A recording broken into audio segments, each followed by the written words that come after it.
নমস্কার, ডক্টর প্লাসের অনুষ্ঠানে আপনাদের সকলকে স্বাগত। আজ আপনাদের সঙ্গে রয়েছি আমি অভিনন্দা। মূলত ডক্টর প্লাস, আমি প্রত্যেকটা অনুষ্ঠানে বলি ডক্টর প্লাসের যে একমাত্র ঠিকানা সুস্থ থাকার, কারণ ডক্টর প্লাসে যাবতীয় অত্যাধুনিক প্রযুক্তির মাধ্যমে চিকিৎসা প্রদান করা হয় এবং এই মুহূর্তে দাঁড়িয়ে ডক্টর প্লাস একমাত্র জায়গা যেখানে সমস্ত রকমের চিকিৎসাই সম্ভব হয়। কারণ শরীরের যে কোনো বিভিন্ন সমস্যা, তার পাশাপাশি চুলের, স্কিনের সমস্ত সমস্যা। বেশ, আজকে ডক্টর প্লাসের অনুষ্ঠান হচ্ছে এবং আপনারা জানেন যে ডক্টর প্লাসের অনুষ্ঠানে বিভিন্ন বিষয়ে আমরা আলোচনা করি এবং আপনারা সেটা জানতে পারেন। যারা বিশিষ্ট ডক্টররা রয়েছেন ডক্টর প্লাসের, তারা আসেন এবং যাবতীয় বিষয়ে আমাদের যেগুলো হয়তো জানার কথাই না, সেই বিষয়ে আমরা অবগত হই শুধুমাত্র এই অনুষ্ঠান থেকে। তো আরেকটা বিষয় বলে রাখবো, এই অনুষ্ঠান যাদের পছন্দের অনুষ্ঠান, সবসময় যাতে অনুষ্ঠানটা দেখতে পারেন, তার জন্য কি করতে হবে? আমাদের প্রত্যেকের হাতে থাকে ফোন, আর ফোনে থাকে ইউটিউবে গিয়ে সার্চ করুন সিটিভি নেগেটিভ প্লাস। কী করে করতে হবে? পাশে দেখিয়েও দেওয়া হচ্ছে। এবং এছাড়া এই মুহূর্তে লাইভ স্ট্রিমিং চলছে। আমি শুরুতেই আরেকবার বলে রাখলাম, লাইভ ফোনিং অনুষ্ঠান, ফোন করুন শুরু থেকেই। এবং পরবর্তীকালে যদি চান অনুষ্ঠানটা দেখতে, অবশ্যই কিন্তু সাবস্ক্রাইব করতে হবে এবং এই একইভাবে ফেসবুকেও আপনারা ফলো করে রাখতে পারেন, সবসময় নোটিফিকেশন পেয়ে যাবেন এবং লাইভ স্ট্রিমিংয়ের নোটিফিকেশন সবসময় আসবে যে কোনো অনুষ্ঠানে। তো আজকে মূলত যে বিষয়টিকে আমরা বেছে নিয়েছি আলোচনা করব বলে, অত্যন্ত গুরুত্বপূর্ণ একটি বিষয়, জন্ডিস, যেটা শুনলে খুব ছোট্ট মনে হয়, হয়তো বা প্রত্যেকেই শব্দটার সঙ্গে এই সমস্যাটার সঙ্গে পরিচিত। হয়তো অধিকাংশ মানুষেরই একবার না একবারই জন্ডিস হয়েছে, তারা জানে। এবং মূলত জন্ডিস বলতে আমরা যে বিষয়টা বুঝি, জন্ডিস একটা রোগ, তবে জন্ডিস কিন্তু কোনো রোগ নয়, বিশেষ কিছু রোগের লক্ষণ, যেটা আমি খানিকটা পড়াশোনা করে যেটুকু জানতে পেরেছি। এবং বলবো যে এই জন্ডিসে মূলত আমরা দেখি শরীরের বিভিন্ন অংশ হলুদ হয়ে যায়। তবে জন্ডিস যেটা একটা সাইন, এবং সেই সময় আমাদের কত দ্রুত কোনো পদক্ষেপ নেওয়া উচিত, বা যাতে এই সমস্যাটাই আমাদের শরীরে না আসে, তার জন্য কি করব, বা হলে কি করব, ঘরোয়াভাবেও কি করব, সেটাও কিন্তু জানতে পারবো। এবং আজকে মূলত এই অনুষ্ঠানে এই বিষয়ে আরও ডিটেলসে যিনি জানাবেন, ডক্টরের নাম আপনাদের জানিয়ে রাখবো, ডক্টর তুহিন শুভ্র তালুকদার। ডক্টরকে অনেক অনেক স্বাগত। মূলত এই বিষয়ে আমরা আলোচনা করব, জানবো এবং বলবো। ডক্টর কিন্তু আয়ুর্বেদিক মতে, কারণ আয়ুর্বেদ এমন একটা পদ্ধতি যেটা হয়তো শুরুতে আমরা ট্রাই করতে চাই না, কিন্তু সবশেষে ঘুরে ফিরে আমাদের আয়ুর্বেদের হাতই ধরতে হয়। এবং প্রথমে প্রশ্ন রাখবো যে জন্ডিসটা কি, সেটা একবার আপনি জানিয়ে দিন। জন্ডিস প্রধানত কেন হয় সেটা দেখতে গেলে আমাদের লিভার এবং স্প্লিন যদি দুর্বল হয়ে পড়ে, এবং দেখতে হবে কী জন্য দুর্বল হয়ে পড়ে। প্রধানত অধিকতর অ্যাসিডিক খাওয়া দাওয়া, বেশি রিচ খাওয়া দাওয়া, বেশি মশলাদার খাওয়া, ফাস্ট ফুড খাওয়া, এগুলো যখনই বেশি বেশি খাওয়া হয়, লিভার আর স্প্লিনের ওপর অনেক প্রেশার পড়ে এবং তার ফলে ওরা দুর্বল হয়ে পড়ে। এবং এই সাইকেল বারবার হতে হতে হতে হতে একটা টাইমের পর দেখা যায় যে ওই হাতের পাতা, পায়ের পাতা, চোখটা একটু ঘোলাটে, হাতের পাতা পায়ের পাতাগুলো হলদে ভাব চলে আসা, টয়লেট বেশি হলুদ হওয়া, এই ঘটনাগুলো যখন আসতে থাকে, তখন আয়ুর্বেদের ভাষায় আমরা এটাকে সিমটম হিসেবে ধরি জন্ডিসের, বা কামলা বলুন বা পাণ্ডু বলুন, যেটাই বলবেন। তাহলে প্রশ্নটা, জন্ডিসটা কেন হয়, জন্ডিস কি সেটা আপনি বললেন, এবং জন্ডিস হওয়ার পেছনে আমাদের কি কি ভূমিকা আছে, কি কি ভুল যেগুলো আমরা করি, সেই ভূমিকাটা জানতে চাইছি। জন্ডিস কেন হয়, শুরুতেই বললাম যে লিভার এবং স্প্লিন হচ্ছে এখানে খুব গুরুত্বপূর্ণ রোল প্লে করে। আচ্ছা, কিরকম ভাবে? তাহলে আমাকে বলতে হবে, আমি আগে একটা এপিসোডে অজীর্ণ নিয়ে কথা বলেছিলাম, তো সেখানে হচ্ছে অজীর্ণ হলে কি হয়, যে খাবারটা হজম হলো না, তো সেটাই রয়ে গেল, সেটা তারপর বৃহদান্ত ক্ষুদ্রান্তের মধ্যে চলে গেল, কিন্তু সেটা হজম হলো না। আচ্ছা, হলো না না হওয়ার ফলে পুরোটা তো হবে না, ডাইজেস্ট হলো না খাবারটা। অর্ধপাচ্য খাবার যেটা শরীরে রয়ে গেল, সেটাকে আবার হজম করার জন্য পিত্ত থেকে, এই লিভার থেকে যে বাইল ডাক্ট দিয়ে যে জুসগুলো আসে, সেই পিত্ত রসটা এসে ওইগুলোকে আবার ভাঙার চেষ্টা করে, যাতে সেগুলোকেও আরও শরীর ব্যবহার করতে পারে। এবং সেই কাজ করতে গিয়ে যতটা পারলো করলো, এবং লিভার থেকে যেই পিত্তটা তৈরি হয়, সেই পিত্তটা ওখানে গিয়ে ওই খাবারটাকে ডাইজেস্ট করতে গিয়ে নিজেও ডাইলিউট হয়ে পড়ে এবং খাবারটাকেও ডাইজেস্ট করে দেয়। এইভাবে পিত্তটাও সাম্যাবস্থায় চলে গেল, খাবারটাও হজম হলো। এবার যেটুকু হলো না, সেটা কি হলো, আমাদের ক্ষুদ্রান্ত, বৃহদন্ত্র, তারপর মলনাড়ি, এগুলোর মধ্যে রয়ে গেল, যেগুলো হজম হলো না। তখন কি হলো, যে পিত্তটা যে লিভার থেকে তৈরি হয়, সেই পিত্ত আর ডিওডিনাম অবধি পৌঁছতে পারছে না, কারণ অলরেডি সেগুলোতে অপাচ্য খাদ্য ভরে রয়েছে। তার ফলে কি হলো, পিত্তের আধিক্য বাড়তে শুরু করলো, কারণ লিভার তো সেটা বুঝতে পারছে না, লিভার নিজের মতো করে পিত্ত তৈরি করতে থাকছে, ওখান থেকে পিত্তটা গিয়ে গল ব্লাডারে আসছে, ওইখান থেকে ডিওডিনামে পৌঁছে যাচ্ছে। কিন্তু যখনই ওই চ্যানেলটা ব্লক হয়ে গেল, পিত্তের পরিমাণ, লিভার তো তৈরি করতেই থাকছে কিন্তু ওখানে কেউ কাজে লাগাতে পারছে না, তার ফলে কি হচ্ছে, রক্তের মধ্যে মিশে যাচ্ছে পিত্তটা। যখনই পিত্তর রসটা এসে রক্তের মধ্যে মিশে যাচ্ছে, রক্তের ক্ষারধর্মিতাটাকে নষ্ট করে দিচ্ছে এবং রক্ত হয়ে পড়ছে অ্যাসিডিক। এবার তখন কি হচ্ছে, ওই দূষিত রক্ত আবার লিভারে ফিরে আসছে। সেখানে কি হচ্ছে, ওই রক্তগুলোকে, ওই দূষিত রক্ত এসে মেরে ফেলছে। মেন যে রেড ব্লাড সেল যেগুলো রয়েছে, রক্তের প্রধান যে অণু, সেগুলো মেরে ফেলার ফলে প্রচুর পরিমাণে রক্তাল্পতা চলে আসছে শরীরের মধ্যে। এবং আমাদের লিভার আরও দুটো কাজ করে। কি করে, যে শর্করা জাতীয় খাদ্য, কার্বোহাইড্রেট যেগুলো খাই, সেগুলোকে ভেঙে শক্তি তৈরি করে লিভার, এবং সেই শক্তি দিয়েই আমরা সারাদিনের যা কাজকর্ম বলুন সেগুলো করি।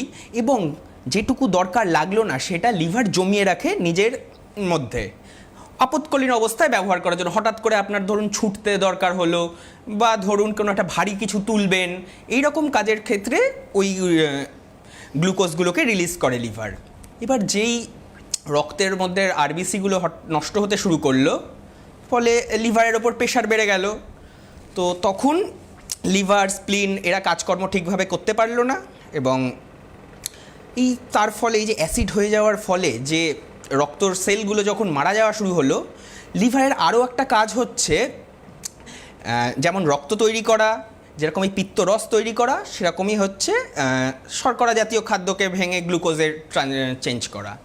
এবার যেই রক্তর যে সেলগুলো মরে গেল, সেই সেলগুলোকে লিভার কি করলো, সেগুলোকেই মেরে ফেলে আবার পিত্তরস তৈরি করলো। এইভাবেই ও পিত্তরস তৈরি করে লিভার। তো এবার কি হলো,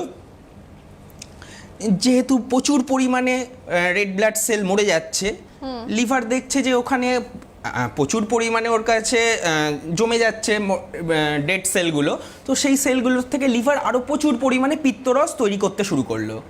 যেহেতু যোগান রয়েছে তো করতেই থাকবে, এবং তার ফলে শরীরে পিত্তের আধিক্য বাড়তে বাড়তে ওভারফ্লো হতে শুরু করলো। তখন আস্তে আস্তে পুরো রক্তই অ্যাসিড, পিত্তরসটা মিশে গেল, তার ফলে শরীর পুরো রক্তটারই রঙটা চেঞ্জ হতে শুরু করলো, হয়ে গেল পিত্তাভ, অর্থাৎ যে হলদে হলদে ভাবটা, যে পুরো শরীর, যে যখন জন্ডিস খুব প্রকোপটা বেড়ে যায় শরীরে, তখন পুরো শরীর হলুদ হয়ে যাওয়ার কারণ এটাই, যে রক্তের লাল ভাবটা কেটে গিয়ে ওখানে ওই পিত্ত মিশতে মিশতেই হলদাভ ভাবটা চলে আসে এইভাবে।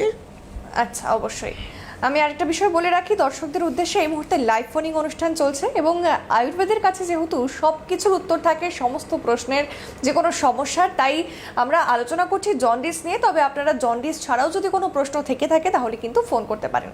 আচ্ছা, এবারে যে প্রশ্নটা রাখবো, যে জন্ডিস এটা কোনো রোগ, মানে এটাকে কি সেরকমভাবে বড় রোগ হিসেবে দেখা হয়, আর যদি হয় কতটা সিরিয়াস? ভীষণই সিরিয়াস একটা রোগ। মানে প্রথমত জন্ডিস সেইভাবে আমরা রোগ কখন বলবো, যেহেতু লিভার এবং স্প্লিনের দুর্বল করে দেয়, এবং এটা একটা প্রাণঘাতী একটা অবস্থাও তৈরি হয়ে যেতে পারে। এই যেটা বললাম, যে শরীরের রক্ত বারবার মরে যাচ্ছে এবং বারবার পিত্তরস তৈরি করতে থাকছে, এই যে সাইকেলটা যখন বারবার রিপিট হতে থাকছে, শরীর প্রায় রক্তশূন্য অবস্থার মতো, রক্তশূন্য তো হয় না, রক্তের রেড ব্লাড সেলগুলো প্রায় 80% যদি ড্যামেজড হয়ে যায়, শরীরে তখন আর কোনো শক্তি থাকে না, লিভার নিজের কাজগুলো করতে পারে না। যেটা বললাম, যে ওই গ্লুকোজ তৈরি করা, গ্লুকোজ জমিয়ে রাখা, এই দুটো কাজই করতে পারবে না। ফলে শরীরে একটা ঝিমঝিমানি ভাব চলে আসবে, দুর্বলতা চলে আসবে, কিছু করতে ইচ্ছে করবে না, মনে হবে শুয়ে থাকি, এবং তার সাথে দেখা যাবে সেই হলুদাভ ব্যাপারগুলো। আচ্ছা, বেশ। এবারে আমি জানবো যে জন্ডিসের প্রধান কি কি লক্ষণ, মানে যেই লক্ষণগুলো দেখলে একটা সাধারণ মানুষ তিনি বুঝতে পারবেন যে হয়তো তার মধ্যে জন্ডিসের মানে একটা সিমটমস দেখা দিচ্ছে বা কিছু। যাদের জন্ডিসটা শুরুর দিকে দেখা যায়, কি হয়, চোখটা তার ঘোলাটে ঘোলাটে হয়ে গেছে, তার ওই হাতের পাতা হলদেটে ভাব, পায়ের পাতা হলদেটে ভাব, এইগুলোই প্রধানত। এছাড়া এই ডিজিনেস একটু, তারপরে দুর্বলতা, ইচ্ছা না করা, হালকা জ্বর টর আসা, এই সব যদি একই সাথে দেখা যায়, তো আমরা তখন বুঝতে পারি যে তার জন্ডিস লক্ষণগুলো দেখা যাচ্ছে। এবং আপনি যেটা শুরুতে বললেন, যে জন্ডিস রোগ নয়, একটা রোগের, হ্যাঁ ঠিকই বলেছেন একদিক থেকে। যখন এই যে বললাম প্রত্যেকটা রোগই প্রত্যেকের সাথে কানেক্টেড, এই যে যেখানে বদহজম, যেটা অজীর্ণ যেটা বলছিলাম, ওইটা যখন দীর্ঘদিন থাকতে শুরু করে, তার ফলে এই রোগটাও তার সাথে ডিফর্ম করে।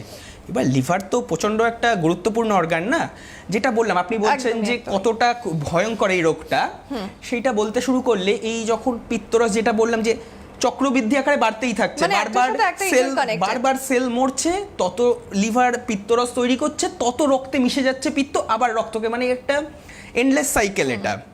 তো এবং এটা হতে হতে সেই দূষিত রক্ত বারবার লিভারে ফিরে আসছে, এবং এর থেকে লিভারের সেলগুলো নষ্ট হয়ে যাওয়ার একটা চান্স তৈরি হচ্ছে অধিক পরিমাণে। এবার যদি কোনো মানুষের পুরো লিভার যদি নষ্ট হয়ে যায়, সেই মানুষটা আর বাঁচবে না, কারণ লিভার আমাদের বহু কাজে হেল্প করে। প্রধানত তো 3টে কাজ তো বললাম, রক্ত তৈরি, পিত্তরস তৈরি। এই পিত্তরস আসলে একটা অ্যাসিডিক, যেরকম খুব বিষাক্ত একটা যৌগ, যেটা আমাদের শরীরে দরকারও আছে আবার দরকারও নেই। আপনারা দেখবেন যখন মাছ কাটা হয়, মাছের যে পিত্তথলিটা যদি কেউ ভুল করে কেটে ফেলে, মাছটা খুব তিতো হয়ে যায় খেতে, এই পেটের অংশটা। কেন হয়? কারণ এই পিত্তরসের এই তিক্ত ভাবের জন্য। যখন কারোর জন্ডিস হয়, তখন তার দেখা যায় যে মুখটা সবসময় তেতো তেতো হয়ে রয়েছে, কারণ শরীরে অ্যাসিডিক ভাব এত বেশি, তার জন্য এটা দেখা যায়। আচ্ছা, বেশ খুব ভালো একটা উদাহরণ ডক্টর দিলেন। আচ্ছা, এবারে আমার প্রশ্নটা এটা যে বিলিরুবিন কি এবং জন্ডিসের সঙ্গে এর সম্পর্কটা কি? এই যে পিত্তরস যেটা বলছি, এটার মধ্যে আছে বিলিরুবিন।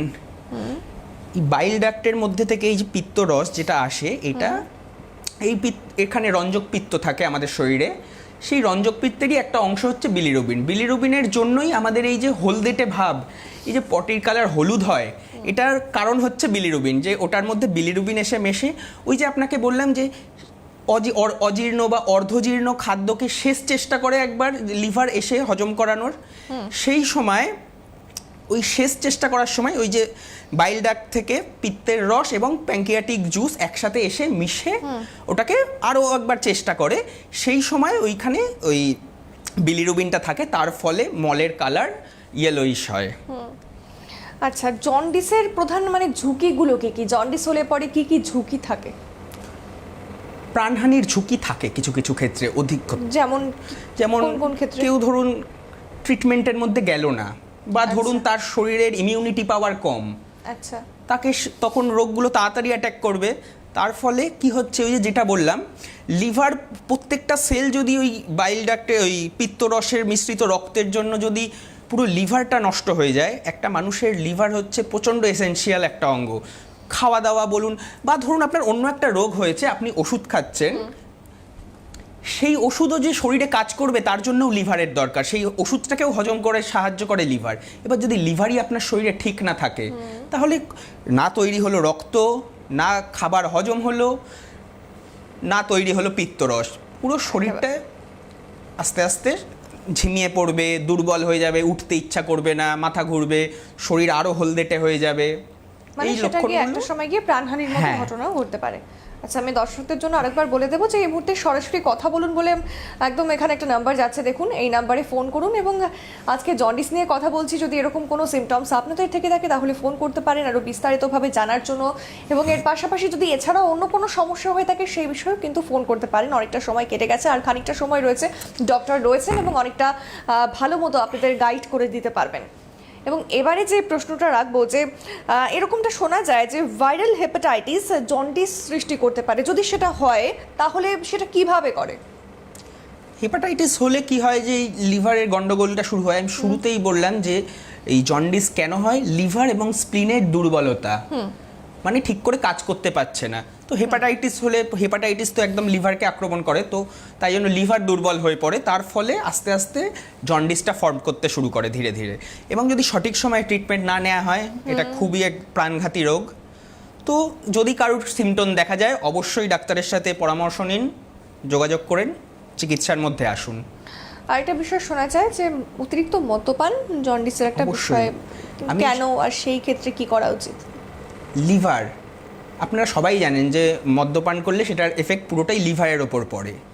তো লিভার যেই দুর্বল হতে শুরু করছে, এবার লিভারের আবার নিজস্ব একটা গুণ আছে, সে নিজেকে ঠিক করতেও পারে। আচ্ছা, বেশ। কিন্তু হেভি ড্রিঙ্কার যারা, তারা প্রতিনিয়ত ড্রিঙ্ক করার ফলে লিভার সেই নিজেকে রিজেনারেট করারও টাইমটা পায় না অতিরিক্ত মদ্যপানের ফলে। বারবার যদি ড্রিঙ্কস করা হয়, সেটা বললাম যেটাই খাবেন, ওষুধ খান, খাবার খান, জল খান, যেটাই খাবেন সেটাই লিভারের মধ্যে দিয়েই থ্রু হয়ে পাস করবে। আচ্ছা। তো অতিরিক্ত মদ্যপানের ফলে লিভারটা যখন ড্যামেজড হয়ে যাওয়া শুরু হয়, তার ফলে লিভার কাজ আবারও ঘুরে করতে ফিরে পারছে একই না, সেই সমস্যা। একই বেশ, দিকে। আরো জানবো তো তার আগে সহজ কথা, লিভারের যত্ন নিন। আপনার রোগ থাকুক না থাকুক, লিভারের যত্ন নিন, খাওয়া দাওয়া মেনটেন করুন, এটাই বলার। আচ্ছা বেশ, আরো জানবো বিস্তারিত, কিন্তু তার আগে একজন দর্শক বন্ধু রয়েছেন ফোন লাইনে। হ্যালো, নমস্কার, কে বলছেন, কোথা থেকে বলছেন? আমি কুচবিহার থেকে রতন কুমার বিশ্বাস বলছি। আমার বয়স হচ্ছে 67। তারপরে দেখিতে আমার হচ্ছে সুগারের প্রবলেম আছে, সুগারটা প্রায় 400-এর কাছাকাছি, আর হচ্ছে এই নার্ভের প্রবলেম ধরেছে। আপনার কত সুগার? আমি আপনার কত সুগার, মানে 400 ফাস্টিং আর পিপি? কাছাকাছি। এটা খাওয়ার আমি পরে, তাই তো? প্রায়- খাওয়ার পরে হ্যাঁ। রিপোর্ট করে 400। হ্যাঁ হ্যাঁ। আচ্ছা। তারপরে দেখিতে এখন যেটা বিষয় সেটা হচ্ছে কি আমার ওই নার্ভের প্রবলেম ধরে গেছে সুগার থেকে। আচ্ছা। এখন আয়ুর্বেদিক উপায়ে এর নিরসনের উপায়টা আপনাদের কাছে জিজ্ঞাসা করছি। আপনাদের বিষয়টা আমি জন্ডিস দেখাচ্ছে ঠিক। হ্যাঁ, অবশ্যই অবশ্যই, আপনি যে কোনো বিষয়েই ফোন করতে পারেন। সেই জন্যই আপনাদের কাছে ফোন করলাম, একটু যদি সাহায্য করতে পারেন খুব উপকৃত। দেখুন, আপনার তো 400 সুগার, আপনার কি ইনসুলিন নিতে হয়? না, আপাতত নিচ্ছি না, নিচ্ছেন না। ওষুধপত্র খাচ্ছি। ঠিক আছে। দেখুন, অনেকটা তো বেশি সুগার এবং সাথে বলছেন নার্ভেরও সমস্যা রয়েছে। তো আমি বলবো যদি আপনারা আমাদের সাথে যোগাযোগ করতে পারেন তাহলে খুব ভালো হয়। এমনি আমি আপনাকে বলছি, আপনি খাওয়া দাওয়াটা মেনটেন করুন, টাইমিংটা মেনটেন করুন সবচেয়ে বেশি, early to bed early to rise, এইটা মেনটেন করুন। সকালে একটু প্রাণায়াম করুন, ব্যায়াম করুন, সকাল সকাল স্নান করুন, সবচেয়ে বড় কথা। আমাদের আয়ুর্বেদে দিনচর্যা রাত্রিচর্যা বলে একটা বিষয় আছে, সেইগুলো যদি আপনি খুব ভালোভাবে মেনটেন করতে পারেন, সকাল সকাল স্নান করা, স্নান করে উঠে জল খাওয়া, 7টা থেকে 8টার মধ্যে ব্রেকফাস্ট করে নেওয়া, 1টার মধ্যে লাঞ্চ করে নেওয়া, এবং রাতের দিকে খাওয়াটা হালকা করা, যত সম্ভব সহজপাচ্য খাওয়া দাওয়া করা, এবং সাথে যদি একটু ব্যায়াম করতে পারেন খুব ভালো। এবং আমি আপনাকে কিছু কিছু টোটকা দিতে পারি, কিন্তু কি বলুন তো, আপনার তো অনেকটা বেশি বয়স, আমি আপনাকে যদি অ্যাক্সেস না করি ভালোভাবে, তাহলে আমার মনে হচ্ছে সবগুলো বলা ঠিক হবে না। কারণ আপনার এত বয়স, আপনার যদি কোনো কিডনির সমস্যা থেকে থাকতে পারে, আরো নানান হার্টের, মানে রিপোর্ট চেক না করে আপনি কিছু বলতে চাইছেন? একটু যদি আসলে নাড়িটা ধরে যদি আমি দেখতে না পারি, আচ্ছা, তাহলে আমি একদমই, যদি পসিবল হয় তাহলে আপনি একবার ডক্টর প্লাস তো আপনি ভিজিট করবেন, খাওয়ার সাথে যখন, গোলমরিচ খান। কলকাতায় আসবেন। একদমই, বলুন। খাওয়ার সাথে গোলমরিচ খান, খাওয়ার পরে ধনে ভাজা খান, আর একটু তিতো জাতীয় খাদ্য গ্রহণ করার চেষ্টা করুন। কারণ আমরা কি জানি যে সুগার হচ্ছে মিষ্টি জাতীয়, আর তার অপোজিট হচ্ছে গিয়ে তিক্ত দ্রব্য বা কষায় তিক্ত দ্রব্য বলি। তো তেতো, যেমন নিম পাতার তরকারি, উচ্ছে, এগুলো যদি একটু খেতে খাবারের সঙ্গে রাখেন তো খুব ভালো হয়। একেবারে, বেশ, অসংখ্য ধন্যবাদ ফোন করার জন্য। আর কোনো প্রশ্ন আশা করি নেই, ডক্টর সবটাই বলে দিলেন, কারণ না দেখে এর থেকে বেশি হয়তো বলা সম্ভব নয়। এবং এই মুহূর্তে আরো একজন দর্শক বন্ধু রয়েছেন ফোন লাইনে। হ্যালো, নমস্কার, কে বলছেন, কোথা থেকে বলছেন? হ্যালো,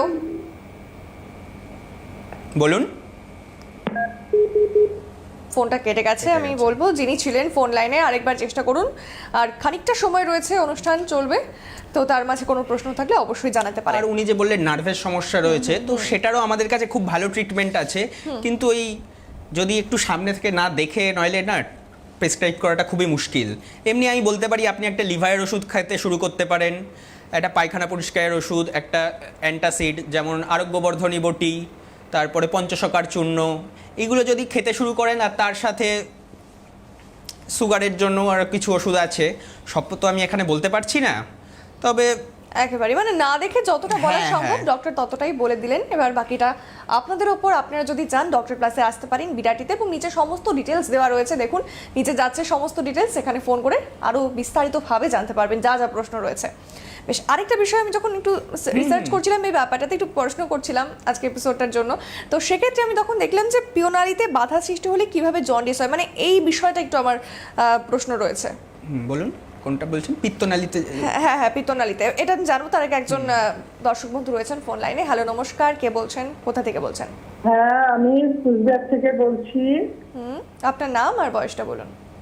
আমার নাম বিনা পানি আছিছি, কুচবিহার থেকে বলছি। 60 বছর বয়স। আমার ডাক্তারবাবুর কাছে জিজ্ঞাসা হ্যাঁ। যে লিভার ভালো আমরা যত্ন কি করে রাখবো, আর খাওয়া দাওয়া সম্বন্ধে যদি একটু বলে দেন। আমার 60 বছর বয়স, যথেষ্ট ভালো রাখার চেষ্টা করি, কিন্তু নিজের থেকে তো আপনারা ডাক্তারবাবু ভালো জানবেন, আমি যেমন খালি পেটে জল খাই, নিজে নিজে যে একটু বুঝি, হ্যাঁ। কিন্তু যদি ডাক্তারবাবু একটু বলে দেন সেটা আবার আমরা বর্ণে বর্ণে পালন একদম, করার চেষ্টা করবো।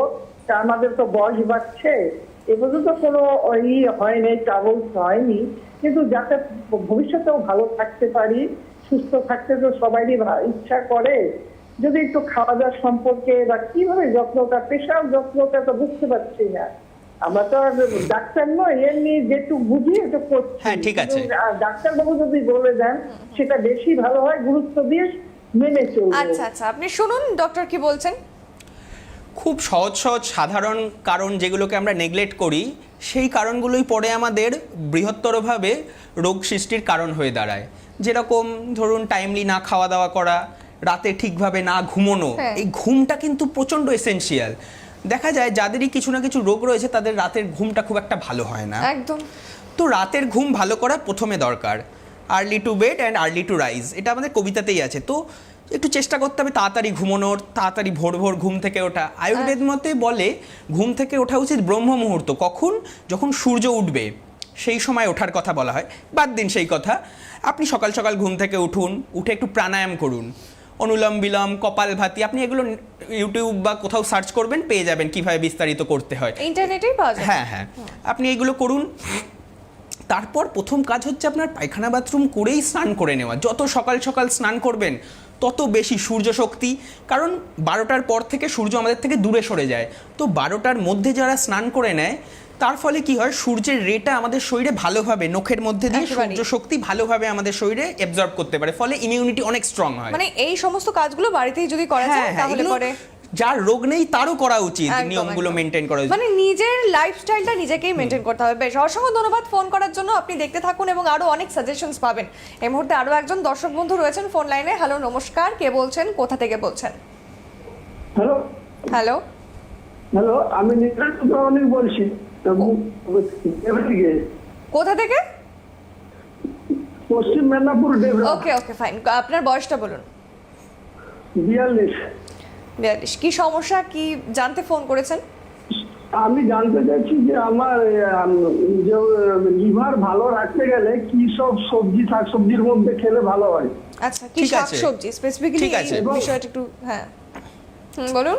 ঠিক আছে। এবং এবং আমি জানতে চাচ্ছি যে HbS AG পজিটিভ আমার ক্যারিয়ার। কি কি আরেকবার বলুন।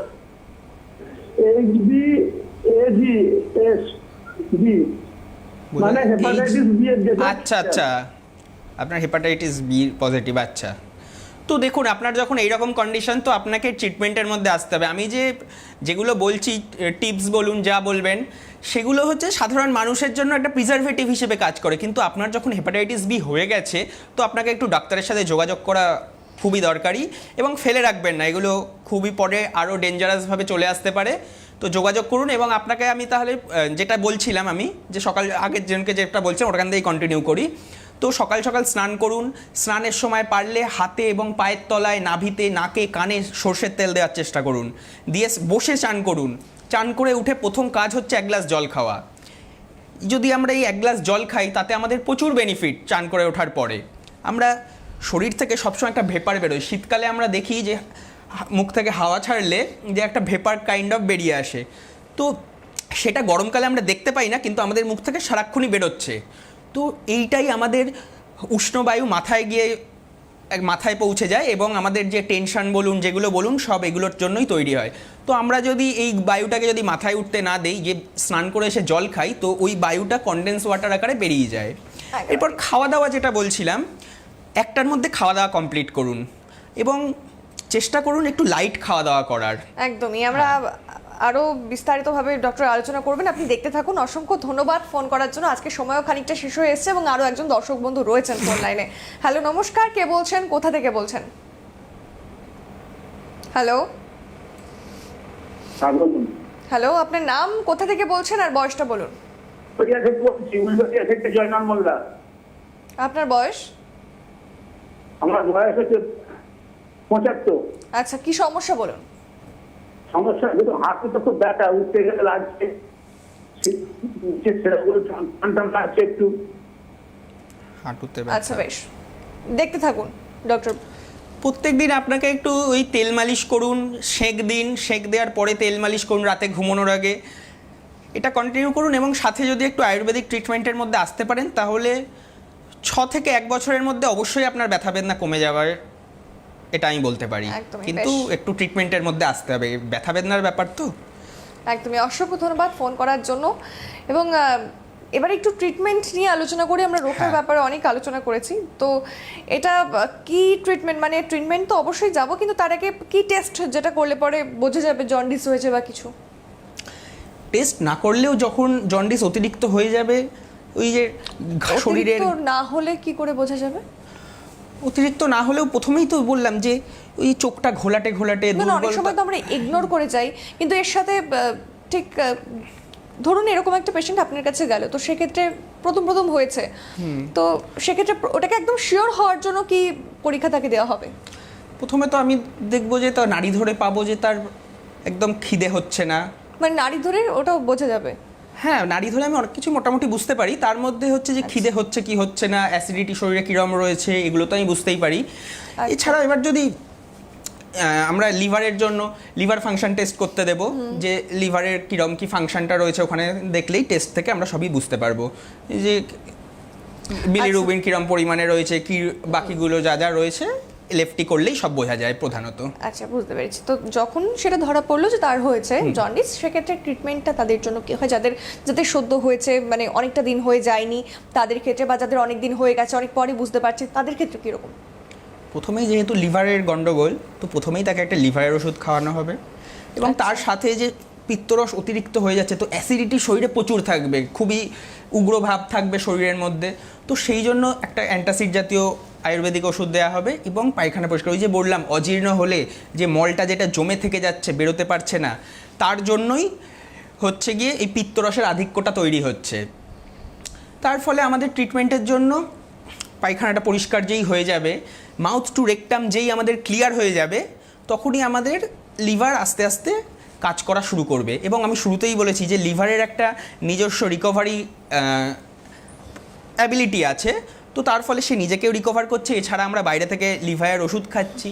এছাড়া যদি আমরা ঘরোয়া হিসেবে বলি, পুরনো গুড়, যে কোনো গুড়, তার সাথে যদি হরিতকির ছাল একসাথে খাওয়া যায়, প্রচণ্ড ভালো কাজ করে। এবং ওষুধ হিসেবে ফলত্রিকাদি কাত, 8 রকম ফলের পার্টস নিয়ে একটা সেইটাকে বলা হয় ফলত্রিকাদি। তো সেইটার যে কাত হয়, সেই ওষুধটা যদি আমরা এর সাথে ব্যবহার করতে পারি, অসাধারণ কাজ করে এই লিভার রিকভারির আর জন্য। এছাড়া নিজেদের লাইফস্টাইলের জন্য হ্যাঁ, বাড়িতে কি অবশ্যই। কি খাদ্যাভ্যাসের প্রয়োজন একটু ছোট করে জানবো। যেহেতু লিভারের গন্ডগোল, তো আমাদের লিভারকে চাপ দেওয়া বন্ধ করতে হবে। আমরা যদি একটু হালকা খাওয়া দাওয়া করি, শুরুর দিকে যদি স্টার্ভিং, আমি বলছি না যে উপবাস করতেই হবে, চেষ্টা করতে হবে হালকা খাওয়া দাওয়া করার, মাছ মাংসটা অ্যাভয়েড করতে হবে তাকে, ডিমটা অ্যাভয়েড করতে হবে, কোল্ড ড্রিঙ্কস অ্যাভয়েড করতে হবে। আর যে উনি যেটা বলছেন যে শাকসবজি কী কী খাবো, সেই একটা ফোন এলো না, তো ওনাকে বলছি এনি সিজনাল সবজি যেগুলো আপনি পাচ্ছেন, গ্রিন সবজি যে কোনো কিছু খেতে পারেন, খুব ভালো কাজ করবে শরীরের জন্য। ফলমূলের মধ্যে ফলমূলের মধ্যে সেটাও আনারস, seasonal? সিজনাল অবশ্যই, একটু রসালো ফল খেলে খুব ভালো। এখানে যেমন আনারস বলুন, তারপরে আম খেতে পারেন, বা আরও যা যা আছে মোটামুটি পেঁপে, যেগুলো কি আর কি আমাদের পায়খানাও পরিষ্কার করায় ফল খেলে। আর সবচেয়ে বড় কথা, ফল নিজের রসে হজম হয়, তার ফলে একেবারেই তাই। লিভারের কোনো আর একদম, বাইলের দরকার পড়ে না। বেশ, মোটামুটি আজকের সময় একেবারেই শেষ। অনেকটা জানলাম আমরা জন্ডিসের ব্যাপারে, এবং বাড়িতে নিজেদেরকে কি করে সুস্থ রাখবো সেই বিষয়ে ডক্টর অনেক টিপস দিলেন। আজকের সময় সত্যি আর নেই, তাই অনুষ্ঠান আচ্ছা, এখানে আপনি শেষ একটা করছি। জিনিস জিজ্ঞেস করছিলেন। একদম অসংখ্য ধন্যবাদ আপনাকে ডক্টর। হ্যাঁ, ধন্যবাদ নমস্কার। আপনাদের প্রত্যেককে।